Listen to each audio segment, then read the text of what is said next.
Uniform civil code पर प्रधानमंत्री नरेंद्र मोदी का बयान और 15 अगस्त का नजदीक आना संयोग है या प्रयोग, ये आप तय कीजिए।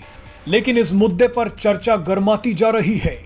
भारत में एक बड़ा तबका यूनिफॉर्म सिविल कोड के पक्ष में है। कई मुस्लिम भी यूनिफॉर्म सिविल कोड के पक्ष में हैं। लेकिन कई लोगों ने धमकी देनी भी शुरू कर दी है।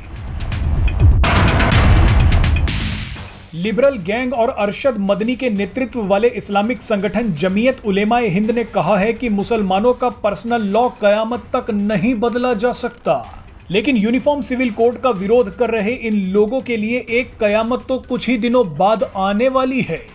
भारत सरकार ने यूनिफॉर्म सिविल कोड पर बहस के बीच एक बड़े मुस्लिम देश को भारत में शांति और सहिष्णुता पर भाषण देने के लिए बुला लिया है। भारत सरकार ने सऊदी अरब के टॉप नेता और मुस्लिम वर्ल्ड लीग के महासचिव मोहम्मद बिन अब्दुल करीम अल ईशा को भारत बुलाया है। अल ईशा भारत आएंगे और राष्ट्रीय सुरक्षा सलाहकार अजीत डोभाल के साथ एक कार्यक्रम में लोगों को संबोधित करेंगे। अल ईशा 10 जुलाई को भारत में होंगे और वो विदेश मंत्री एस जयशंकर और अल्पसंख्यक मामलों की मंत्री स्मृति ईरानी से भी मुलाकात करेंगे। सऊदी अरब के एक बड़े नेता का भारतीय दौरा यूनिफॉर्म सिविल कोड का विरोध कर रहे लोगों के मुंह पर एक जोरदार तमाचा है। भारत सरकार ने यहां ये दिखाने की कोशिश की है कि जिस समय यूनिफॉर्म सिविल कोड को लेकर मुसलमानों को जबरदस्ती डराया जा रहा है, उन्हें भड़काया जा रहा है, ठीक उसी वक्त सबसे ताकतवर मुस्लिम देश के नेता भारत के साथ ही खड़े हैं। आपको बता दें कि पूरी दुनिया के मुसलमान सऊदी अरब के नेता अल ईशा की बातों को मानते हैं। अल ईशा जो बोल देते हैं मुसलमान उसे स्वीकार कर लेते हैं।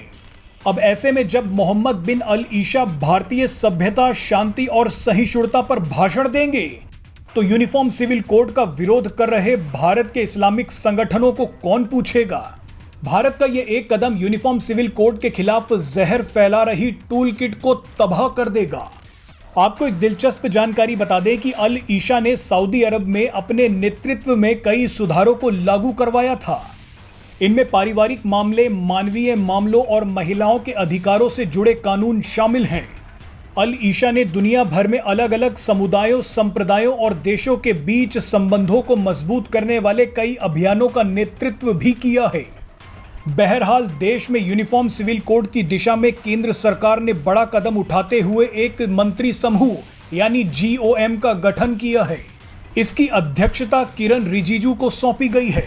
संकेत है कि सबसे पहले उत्तराखंड की सरकार यूनिफॉर्म सिविल कोड लागू करेगी। इसके बाद गुजरात और मध्य प्रदेश में इसे लागू करने की संभावना है।